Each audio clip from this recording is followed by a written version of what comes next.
Welcome to Geeks Keep You Running. This is Season 2, Episode 2, Basic Troubleshooting.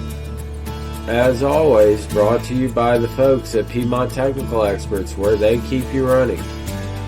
Hosted by Jonathan Beck. Welcome to another episode of Geeks Keep You Running. I am Jonathan Beck and I am your host. I apologize, I'm suffering from a little bit of allergies today, so apologize for sounding a little under the weather, but let's dive right in. Today we're going to be talking about basic troubleshooting, some things that you can do for yourself that will speed up the troubleshooting process for when you involve an IT person, whether it's someone within your organization or someone from a third party or an MSP. Alright, so let's dive right in.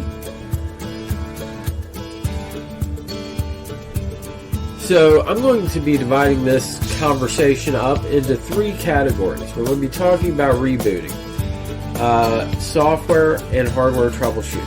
Rebooting gets its own category because rebooting can actually fix a lot of problems. So we're going to start there, then we're going to go into software troubleshooting, and then hardware troubleshooting. I know what you're thinking. You're thinking that the IT guy asked if I rebooted my computer just so he has a little extra time to do some more researching on what my actual problem is. Well, maybe that's the case some of the times, but most of the time it is actually a legitimate question and is being asked for a specific reason. First, when you restart your computer, all your computer services that are running in the background will also be restarted. So this gives the computer a fresh set of services, and it will help your technician determine if it is a service that is failing to start that is causing your issue. So this is one area where a restart can be beneficial. Another thing that a restart accomplishes is it refreshes your hardware utilization. Over time, your computer is going to likely start consuming memory, and it's not always going to let it go, and it's going to consume more memory, up until the point that it is completely maxed out either on CPU or RAM. A reboot is going to terminate all those connections and release all the threads that were being tied up in RAM or in the processor. Thus, when the computer restarts, it's actually going to perform a little bit faster, or should. So since the year 2000, Windows has always claimed that software reboots were going to be a thing of the past with their next operating system. Well, we're up to Windows 11 and we're up to Windows Server 2022, and reboots are still a thing that is required to complete some software updates, installs, or uninstalls. In fact, if you don't reboot your PC following a software uninstall or install, it is possible that by not rebooting, you're going to have a negative impact on your computer. So that is always why it's recommended after any major uninstall or install, you still reboot your computer. Alright, we've covered why we need to reboot our computers occasionally. Now let's talk about some software troubleshooting tips. Usually the first question that you're going to get asked if a software package stops behaving is, what was last done to it? When was the last time it was updated? When was the last time it was patched? When was the last time it was upgraded? Depending on the answer, depends on the next step. If you haven't updated or patched a software program recently, it's very possible there is an update or a patch that fixes software instability. So that would be one side of the coin. Now the other side of the coin is if your PC was working great yesterday, and then you applied a software patch, and then all of a sudden that software program is performing particularly bad, it's possible that patch needs to be rolled back. So it's all about timing and determining whether you need to update or downgrade your software in order to get it to function properly. So, old software can be a source of instability in a computer. If you just got a brand new computer and you have some old software that you're wanting to run on that new computer, and you think just because it ran on the old computer it will run on the new computer, is not necessarily the case. So in general, most operating systems and most hardware systems typically go back 2 to 3 years in supporting software. That way you do get the ability to port software over from one machine to another if the licensing permits it. The problem is, if you've ever played a game like TIE Fighter, for instance, that was made for Windows 95, and then you try to run that on a Windows XP machine, you would see a lot of software issues because the older version of TIE Fighter, even though it's the same game, was written for hardware that performed much slower than the software that ran on Windows XP. So when you're looking at the software, there is a minimum recommended specification.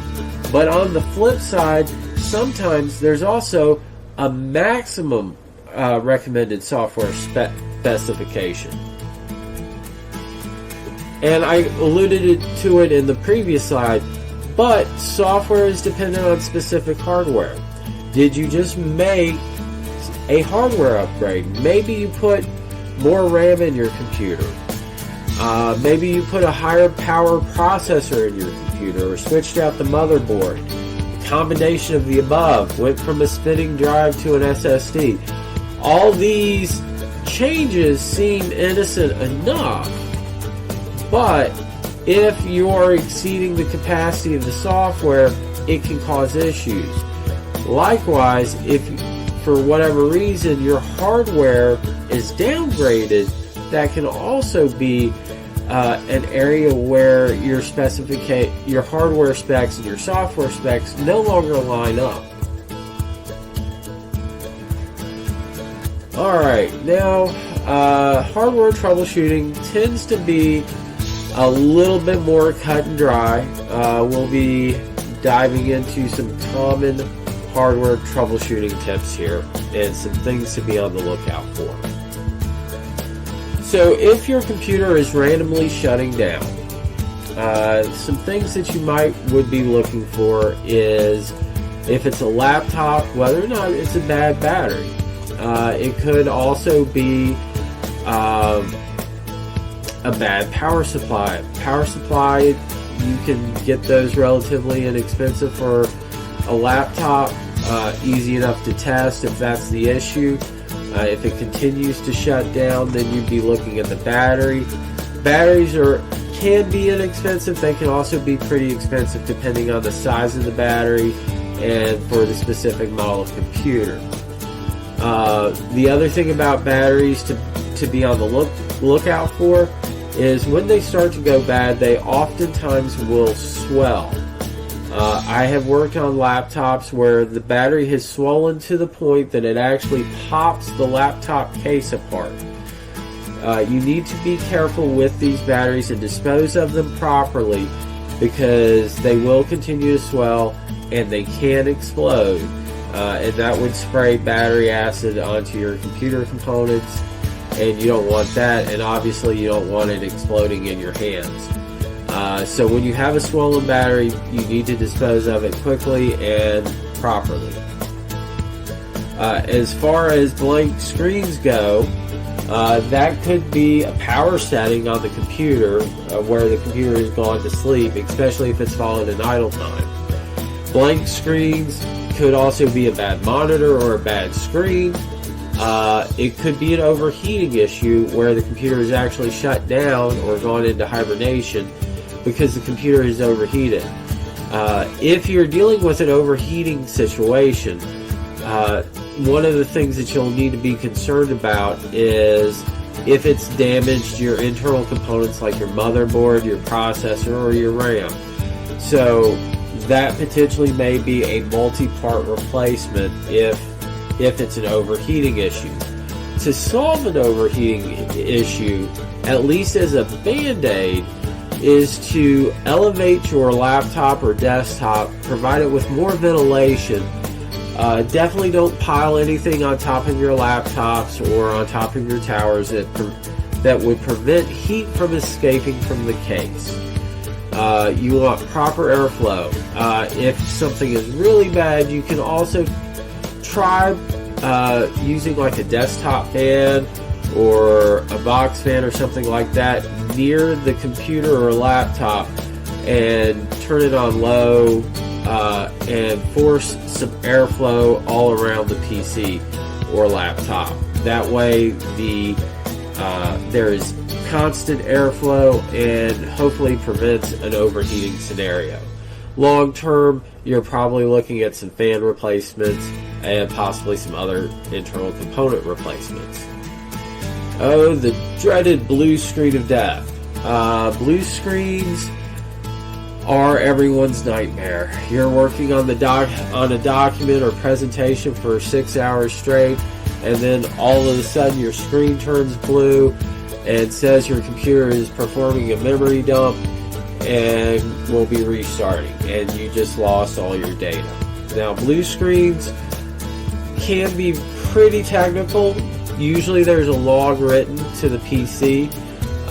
You can find that log on the C drive of your computer, usually, as long as your page file is there.